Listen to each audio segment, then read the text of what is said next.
Welcome to Learn English with Sara. Today we begin a heartwarming story about courage, friendship, and the beautiful journey of learning a new language. This story has been carefully rewritten and condensed for English learners, helping you enjoy a meaningful narrative while improving your listening and comprehension skills. Now let's begin part 1 of our story. Millie had always imagined that moving to a new country would be exciting, but on her first morning in her new school, her heart was beating so loudly she felt everyone could hear it. Her family had just moved from Thailand, and although she knew a little English, speaking it in front of strangers was a very different challenge.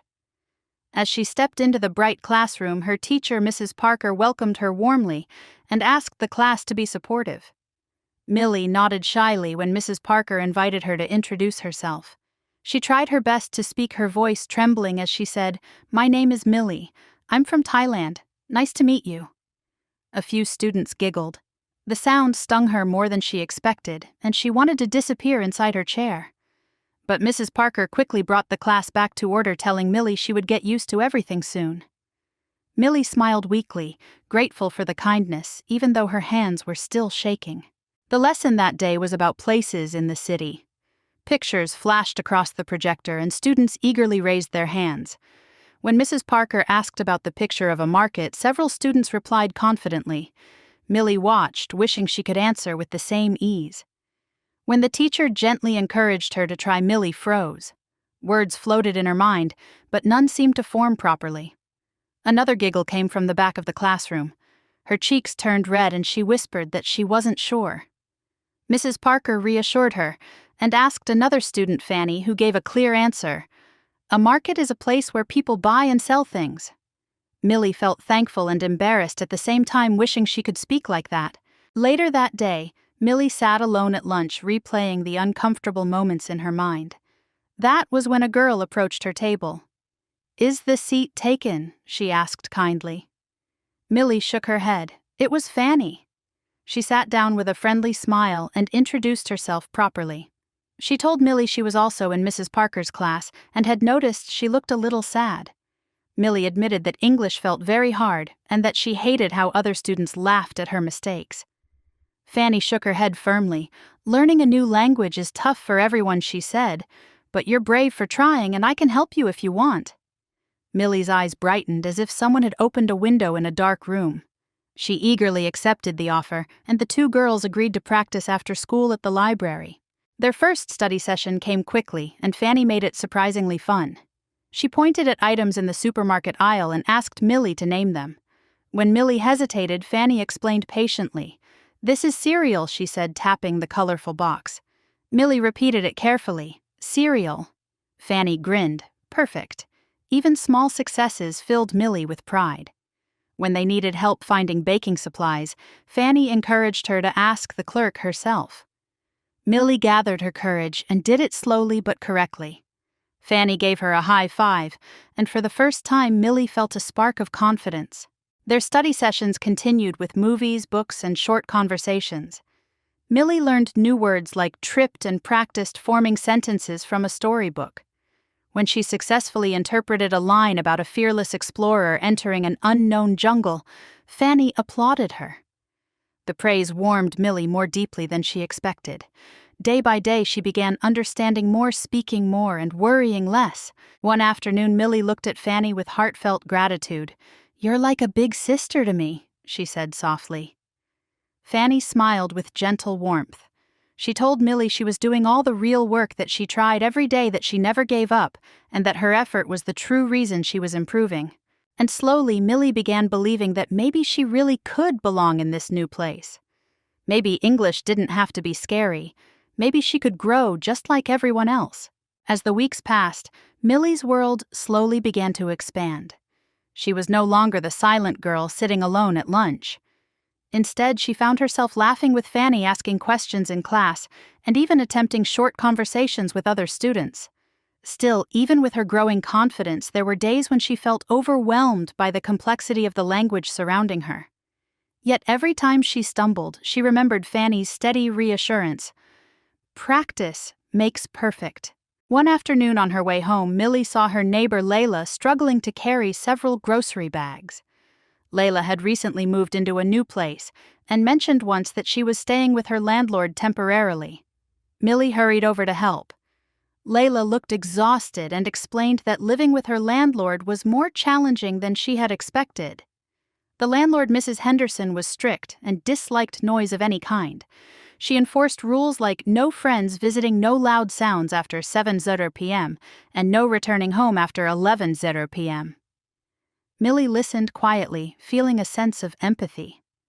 Being somewhere unfamiliar, trying to adapt, hoping not to cause trouble, she understood that feeling all too well.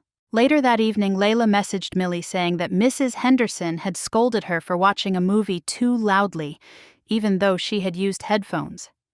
Millie sent a comforting reply reminding her that sometimes people behaved strictly because they valued order, not because they disliked you. Layla seemed a little calmer after that, though Millie sensed the girl was still conflicted.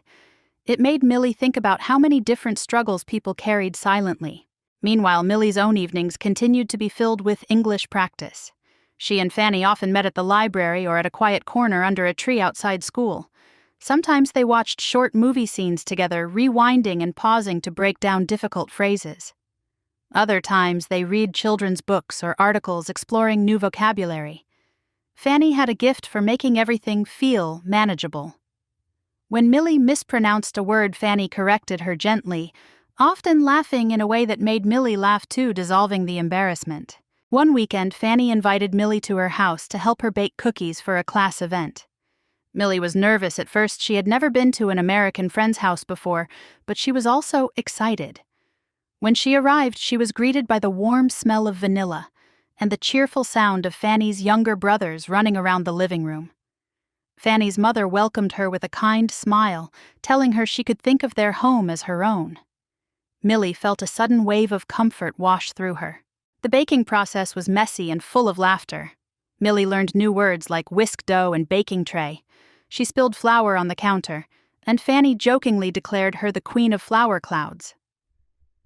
The cookies came out uneven, but delicious, and Millie found herself enjoying every moment. For the first time since moving, she felt like she belonged somewhere, not just in school, not just in English lessons, but in a real friendship. As they cleaned up, Millie thought of how far she had come. When she first arrived, the idea of holding a full conversation seemed impossible. Now she was speaking more freely, even when she made mistakes. She realized that she was no longer afraid of errors. Instead, she saw them as steps in her journey. Seeing this change in herself made her feel proud, something she hadn't felt in a long time. That night, when she returned home, her parents asked about her day. Millie told them about baking cookies and learning new words. Her mother hugged her, relieved to see her daughter growing more confident. Her father smiled and said that learning a new language was like exploring a new world, one word at a time. Hearing that made Millie's heart swell with hope. But while Millie's days were improving, Layla's situation grew more complicated. Mrs. Henderson continued enforcing strict rules, and Layla often felt like she was walking on eggshells. One night, she accidentally dropped her shampoo bottle in the shower, and within seconds, Mrs. Henderson knocked on the door, asking if everything was all right. Layla apologized, feeling embarrassed by the constant supervision. The environment felt suffocating, and each day she grew more restless. One cold morning, however, something surprising happened. Layla woke up with a fever and could barely stand. Mrs. Henderson noticed right away, and to Layla's surprise, immediately helped her back to bed. She brought her warm soup, adjusted her blankets, and checked her temperature several times. "Everyone needs a little care sometimes," she said softly. "Don't worry about anything today." Layla realized then that beneath the strict rules, Mrs. Henderson wasn't unkind, she was simply set in her ways. And slowly, Layla began to see that living there might not be as unbearable as she thought, as long as she understood the landlord's perspective. For both Millie and Layla, their new environments were teaching them lessons about patience, openness, and the challenge of adapting to unfamiliar places. And even though their experiences were different, both girls were learning how to grow through discomfort, building resilience one step at a time. As time continued to unfold, small ripples of change began touching the lives of people around Millie as well. One evening after school, she passed by a quiet corner of the campus and overheard two older students discussing a tough exam. Their voices carried that heavy mixture of exhaustion and worry that she recognized well. Kelly sighed deeply, saying she wasn't sure how she did on the test, because some questions were unexpectedly tricky. Alex admitted he had completely blanked out on the last essay question. Millie didn't know them personally, but hearing them talk so honestly about their struggles made her feel less alone. Even fluent English speakers faced challenges. Even they didn't always get things perfectly right. That night at home, her thoughts drifted to her parents' conversations about learning new skills. They had always encouraged her to be open to challenges. She thought of how Fanny had been guiding her step by step, and she sensed for the first time that she wanted to do the same for someone one day. Perhaps when she became confident enough, she could help another new student who felt lost the same way she once had. A few days later, Millie visited her neighbors again to check on Layla. The two of them had become comfortable enough to talk freely. That afternoon, Layla told Millie about something new happening in her life. Her parents had arranged for her to participate in a family improvement challenge with her older cousin John. It sounded funny at first, but Layla explained that it was meant to help them recognize their weaknesses and support each other's growth.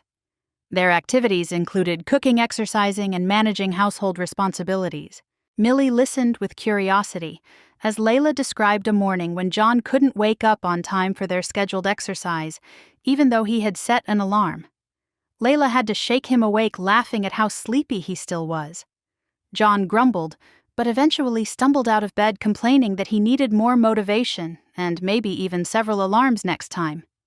Hearing this made Millie smile.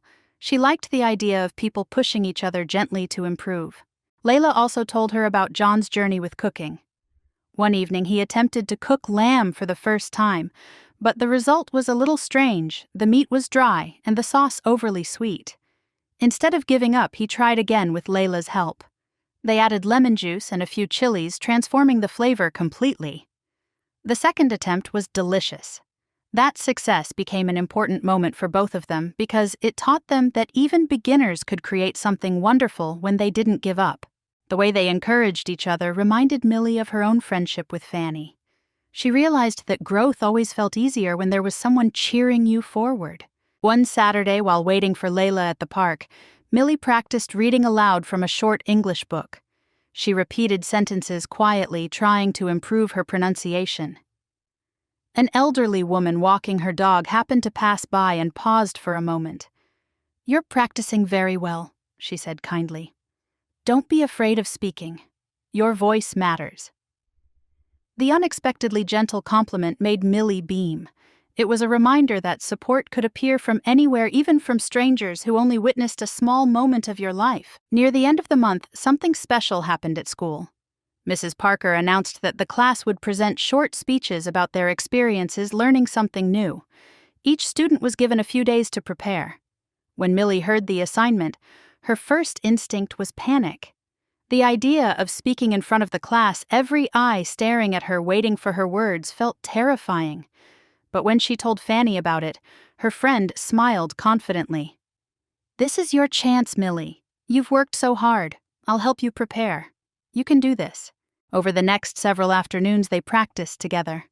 Fanny taught Millie how to structure her speech, how to breathe, how to slow down her words, so they came out clearly.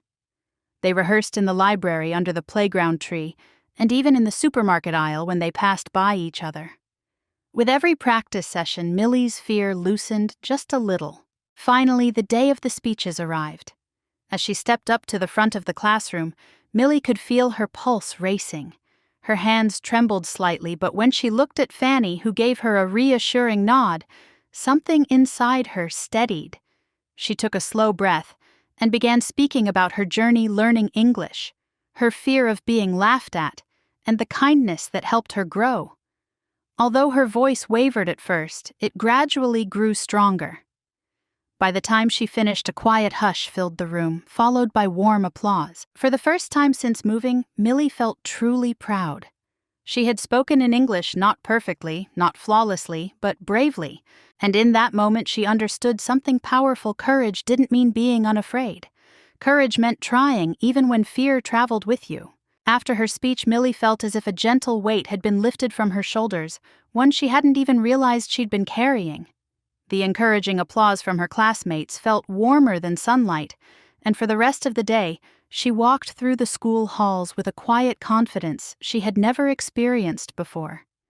Mrs. Parker congratulated her privately after class, telling her that she had spoken with honesty and courage. Millie smiled, feeling the words settle deep inside her heart. For the first time, she believed she truly belonged in this new world. Later that week, Fanny invited her over again, this time not to study, but simply to spend time together.